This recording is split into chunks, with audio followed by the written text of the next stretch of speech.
بسم اللہ الرحمن الرحیم، صلاۃ والسلام علیک یا رسول اللہ وعلی آلک و صحابک یا حبیب اللہ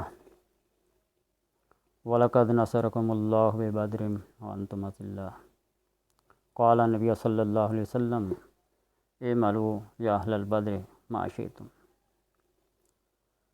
آج کے دن کی مناسبت سے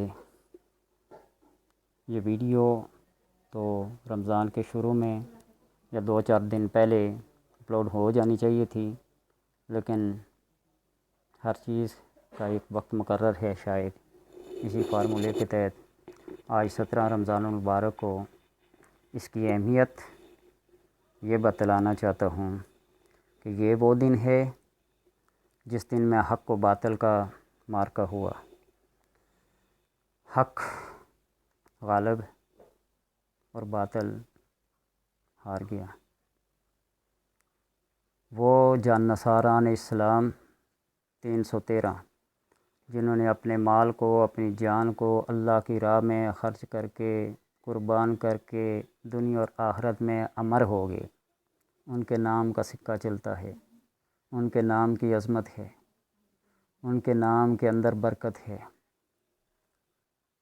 اور وہ اصحاب بدر جن کا نام لے کر کسی سے بھی کچھ کہا جائے تو بیڑا پار ہو جاتا ہے۔ آپ صلی اللہ علیہ وسلم نے فرمایا اعملوا یا اہل بدر، اہل بدر تم جو چاہو مرضی کرو، تم سے کسی عمل کے بارے میں پوچھ گچھ نہیں کی جائے گی۔ سب سے بڑی فضیلت ہے، سب سے بڑا مقام ہے۔ اور وہ جنہوں نے اللہ کی راہ میں ایک ذرہ خرچ کیا، آج کی پوری کائنات بھی خرچ کر لیں تو اس ذرے کو نہیں پا سکتے۔ بہرحال ان کے فضائل اور اعمال، ان کی رفتیں اور عظمتیں مسلم اور امر ہو چکی ہیں۔ میں جو بات آپ کو بتانا چاہتا ہوں کہ ایک ایسا عمل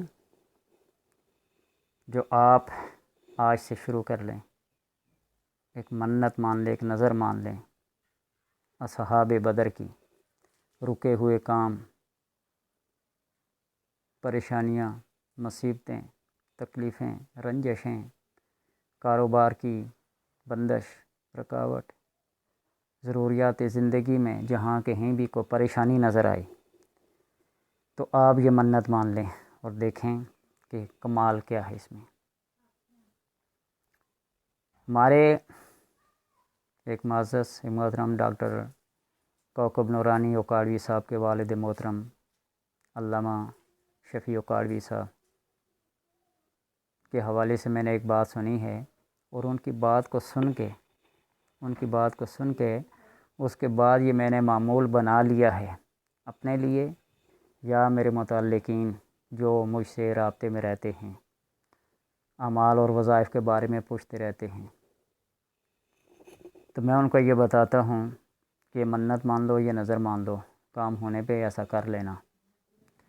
وہ علامہ کوکب نورانی صاحب یہ فرماتے ہیں کہ میرے والد صاحب نے جب گلزار مدینہ مسجد کی بنیاد رکھی کراچی میں، تو وہاں یہ اصول، یہ فارمولہ بنایا کہ اصحاب بدر کی جو منت 313 اصحاب کی جو منت جو نظر مانے گا، اگر اس کی نظر اور منت پوری نہ ہو تو میرا گریبان اور اس کا ہاتھ۔ کتنی بڑی بات ہے۔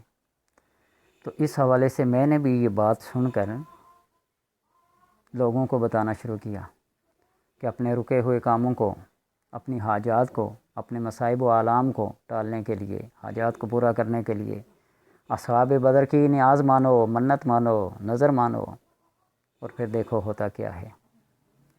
اور جب ایسا کرو گے تو اللہ کام کو پورا کر دے گا۔ وہ ایسے لوگ ہیں جن کی عظمت، جن کی شان کے ڈنکے بجتے ہیں۔ اصحاب بدر کا معمولی چیز نہیں ہے، تو اس لیے یہ کر کے دیکھو۔ میں نے بہت دفعہ آزمایا ہے کہ جس کو بھی بتایا ہے اس نے کامیابی ہی کامیابی سمیٹی ہے۔ آپ بھی اپنی قسمت کو آزما کے دیکھیے، کوئی بڑی مشکل بات نہیں۔ 313 اصحاب کے نام کا صدقہ دینا، خیرات دینا، ایصال ثواب کرنا، اور منت یہ ہے کہ اللہ یہ میرا کام ان لوگوں کے صدقے سے کر دے تو میں تیری راہ میں یتیم کو، غریب کو، مسکین کو، کسی کو بھی کھانا کھلاؤں گا، کپڑے پہناؤں گا یا کچھ ایسا دے دوں گا۔ تو آپ کر کے دیکھیں، اپنی قسمت کو آزمائیں، رکے ہوئے کام۔ یہ کوئی شرک نہیں، یہ کوئی بدعت نہیں، سمجھے؟ تو اللہ تبارک و تعالیٰ نے ہمارے لیے آسانیاں جو پیدا کی ہیں تو ہم ان کو فالو کیوں نہ کریں، ان کو آزمائیں کیوں نہ۔ حکمت کی باتیں، حکمت کے راز اللہ ہی بہتر جانتا ہے۔ تقدیر مبرم، جس کو تو اللہ خود بھی نہیں ٹال سکتے، قادر قدرت، قادر مطلق ہو کر شاب مبرم، وہ تقدیر جو صرف اور صرف انبیاء کی دعا سے ٹلتی ہے، ٹھیک ہے، اس میں ہمارا بھی کوئی عمل دخل نہیں۔ اور تقدیر معلق جو ہر مومن مسلمان کی دعا سے ٹلتی ہے، اللہ نے اس کو معلق لٹکا کے رکھا ہوا ہے کہ جیسا بندہ دعا کرے گا اس کے مقدر کو یوں پھیر دیا جائے گا، اس کے ساتھ ایسا کیا جائے گا۔ تو آپ ہی اپنے مقدروں کو آزما کے دیکھیں، منت مان لیں، اصحاب بدر کے حساب سے دیکھ لیں، نہ پوری ہوئی تو پھر کہنا ہاں یقین اور اعتقاد شرط ہے، سمجھے نا؟ مانتے بہت سارے لوگ مانتے ہیں نا، مان کے جب تھک ہار جاتے ہیں، ان کے پاس رہتا کچھ نہیں ہے، بد دل ہو کے، بد اعتقاد ہو کے ساری چیزوں کو چھوڑ دیتے ہیں۔ لیکن اس کو آزمائیے گا ضرور، اس کو ضرور آزمائیے۔ اصحاب بدر 313 کی نظر منت مان لیں کہ اللہ میرا یہ کام پورا کر دے تو میں اصحاب بدر کو ایصال ثواب ان کے روح کو بخشوں گا اور درجات کی بلندی کے لیے اور دعا کروں گا۔ تو دیکھ لینا پھر اللہ کیسے کرم کرتا ہے۔ آزمائش شرط ہے، آزمائش شرط ہے۔